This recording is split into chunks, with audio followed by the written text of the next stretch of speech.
আচ্ছা বলুন, আপনি এই যে আমাদের নিউট্রিশনের মধ্যে যুক্ত হওয়ার জন্য কি কি উপকৃত হয়েছেন? আমি উপকার কালকে ভালোই পেলাম। আমার মেডিসিন চলছিল, কাল শেষ মেডিসিন। মানে অনেক কিছু আমার ইয়ে হয়েছিল, মাথা ব্যথা, জ্বর, ঠান্ডা, দেহের মধ্যে থাকান।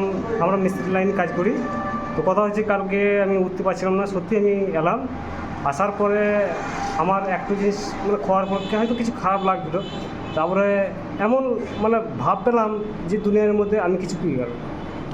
মানে আপনি বিছানা থেকে উঠতে পারতেন না? না, প্রার্থনা বলতে মানে কালকে ক্লান্ত হয়েছিলাম।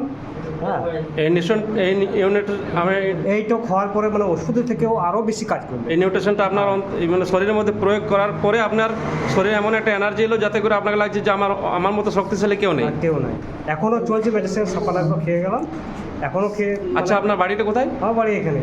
কি নাম আপনার? এসকে রমজান। গ্রামের নাম কি আপনার? এখন ভোলাগড়িয়া, সাহেবপুর, এটা কোন থানায় পড়ছে? পাড়ুই থানা। পাড়ুই থানা। বা শুনে খুবই আনন্দিত পেলাম। আর যাকে দেখবেন আপনার সুস্থতাটা জাহির কি করবেন, শেয়ার করবেন, যাতে করে মানুষের বিশ্বাস আসে।